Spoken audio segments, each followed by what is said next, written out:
Hello and welcome to the next video of my preview series where we're going to try and cover all Tier 1 teams before their seasons begin in 2025. Here we have BLG runner-ups at Worlds, one of the best teams last year over the entirety of the season, one of the better orgs of the last couple of years. My phone is literally right next to the microphone there. That's going to be really helpful for you. We want to. This team is a great example of why stats can only go so far. I know these players are better than where these stats rank them. It's just a fact. I mean, we've seen them play 149 games last year, a shit ton of games the year before. We've seen these players for years. They're better than where they're ranked. But, I'm going to say what the stats have them at, and then we'll talk about it. So, BLG, I have them ranked third going into the season based on stats from last year. The last three seasons, BLG were first in the LPL and championship points in 2024, second in 2023, and ninth in 2022. Bin is in top lane. He was ranked seventh amongst LPL top laners based on stats last season. We have to keep in mind these stats include Worlds, they include EWC, they include MSI. We also have to factor in that Bin is simply better than what stats indicate, and that's why he was ranked highly in my top 5 in the world. So keep this in the back of your mind. So Bin, 3.9 KDA, 52.3 KP, 8.5 CS per minute, -1 share differential. And I forgot to write that up there, and I'm going to have to do the math as we do this video. What the share differential for this team is. 1.31 damage divided by gold, 375 gold ahead, 2.73 vision efficiency, those two numbers based on summer and worlds. 17 champions in 149 games, 21 years old. Kesante, Renekton, and Jax are his three most played, accounting for 42% of his games. Bin, carry-oriented top laner at his best, can take over games. His Jax at Worlds was disgusting, one of those champions that really morphed the meta. And got BLG to where they were. Now, in the end, they don't get over the hump, but Bin is a what is he? He's won MSI. He's finished runner-up at Worlds now a couple times, maybe. I think, maybe semifinals one year. No, Suning was runner-up, wasn't it? So, regardless, Bin's, obviously, I had him highly ranked in my top 5 for a reason. Ling Chen is the backup. No games played last season.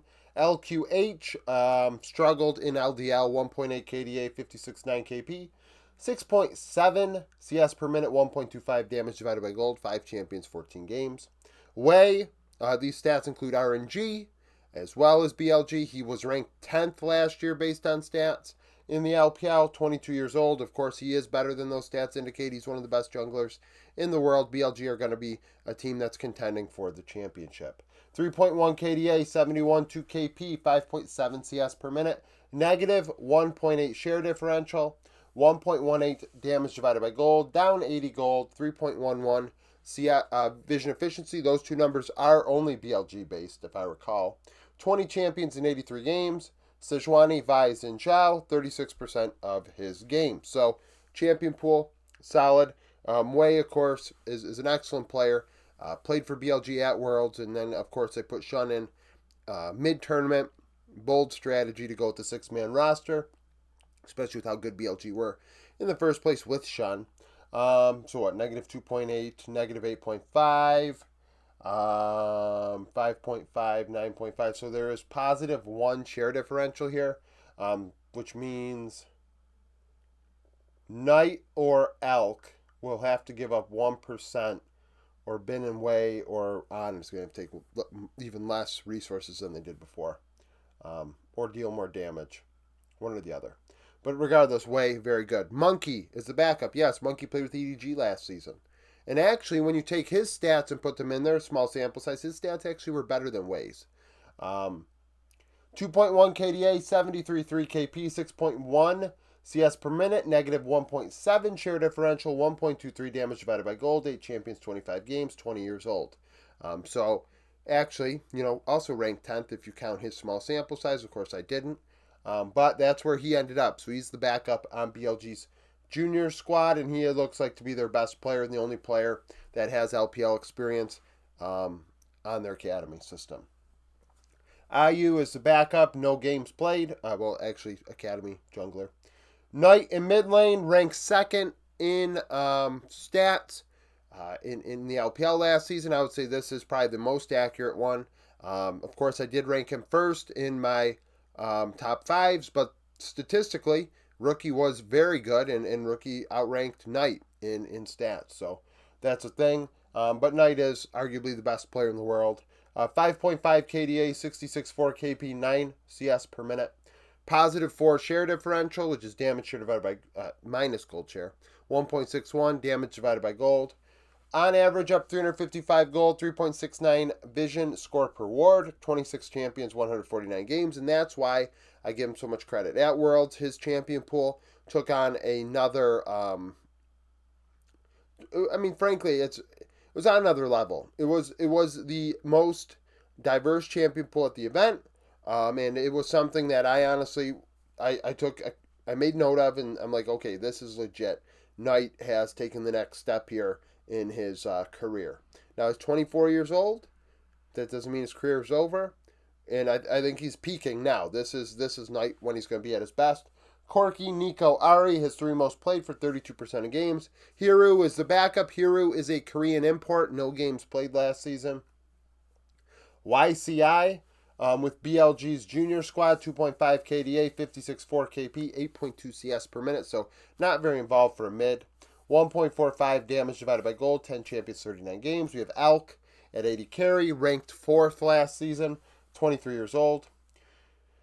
5.6 KDA, just under 70 KP, 8.6 CS per minute. Senna games, of course, affecting that. You also have players like Knight, Bin, Sean, Wei on your squad. They are going to eat resources because they are that good. You're going to end up saying, hey, you know what? Elk's taking a backseat in this one. He is not a hard carry. He can hard carry. He's one of the best in the world, but he doesn't have to on BLG's squad. That's why when I went over my stats video before my top fives, people said, wow, there's no BLG players on here.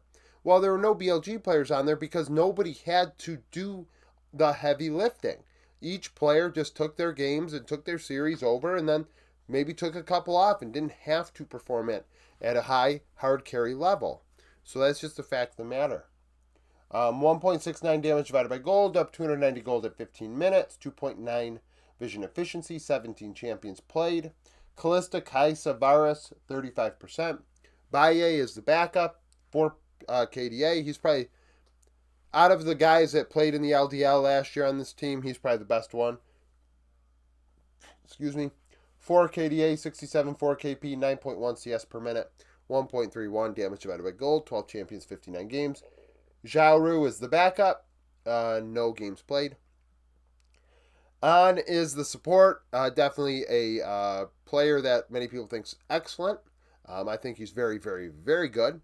But also at Worlds, he was the one that kind of caused them to take the L. In the end, when push came to shove, you have a top 5 player, top 10 player in their role in the world, and they won against a player that was better than them in Carrier, and that's what's going to happen. And even going down towards down the stretch there, he started matching up against players that simply were as good as him, and he really didn't take that, that next step that they needed. Third in the LPL last season, 21 years old.